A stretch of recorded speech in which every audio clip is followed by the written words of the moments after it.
Gila, kok ninggalin aku? Dia lihat Kanza ninggalin dia.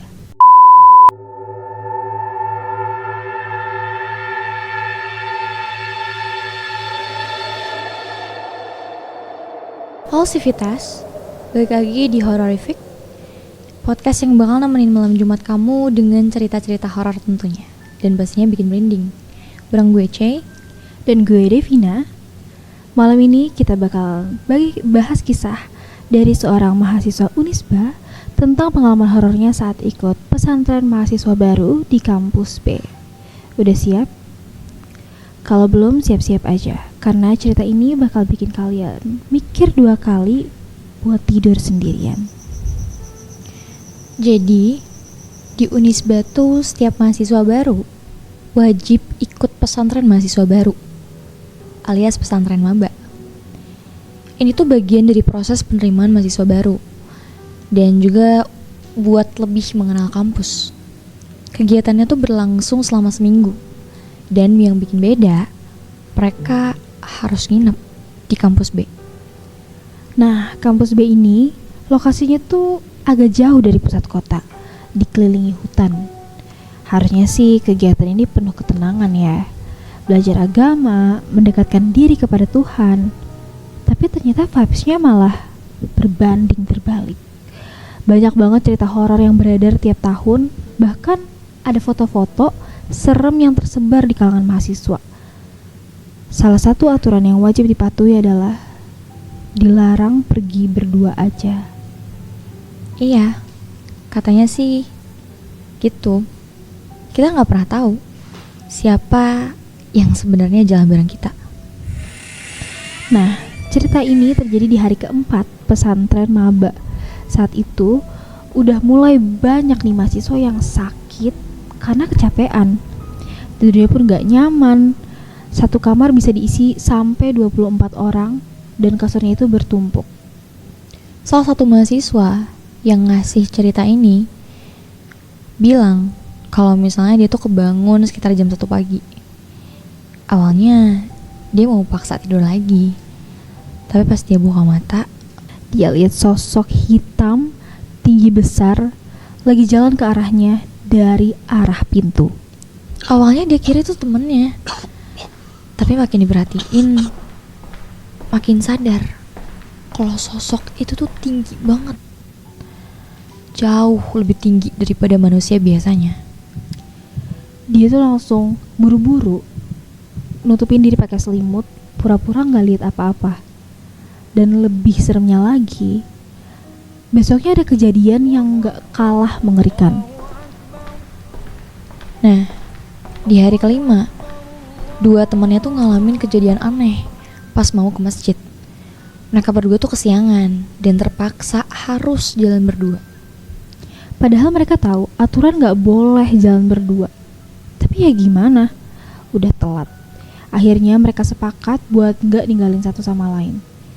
Gila, salah satu dari mereka pergi wudhu duluan. Pas lagi berwudhu, dari ujung matanya dia lihat Kanza ninggalin dia. Kila panik dong, dan Kila tuh langsung ngejar. Dia tuh lari sambil teriak, "Kanza, kok ninggalin aku sih? Aku kan takut." Tapi pas dia lari, dari belakangnya ada suara Kanza juga yang bilang hal yang sama. "Gila, kok ninggalin aku?" Gila langsung diem. Dia bingung harus ngikutin Kanza yang mana, yang di depan atau yang di belakang. Akhirnya karena udah ketakutan, dia lari masuk ke masjid dan nangis.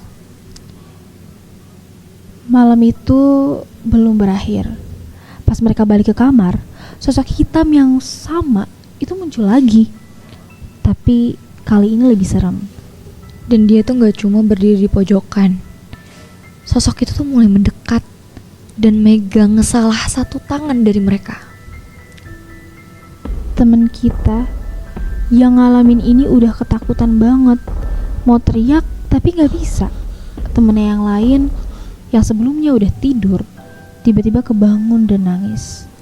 Dan anehnya, meskipun mereka berdua udah ketakutan, Gak ada satupun temen sekamarnya yang denger mereka teriak. Dan ternyata kejadian horor di kampus B itu belum selesai.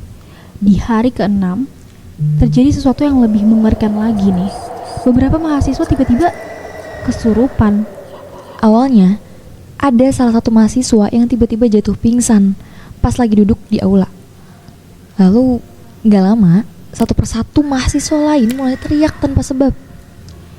Beberapa dari mereka mulai bersuara, mulai berbicara dengan suara yang sebenarnya itu tuh bukan suara mereka sendiri. Ada yang ketawa keras, ada yang nangis histeris, bahkan ada yang ngegeram kayak binatang. Pastinya pengurus pesantren tuh langsung buru-buru manggil ustadz buat bantuin.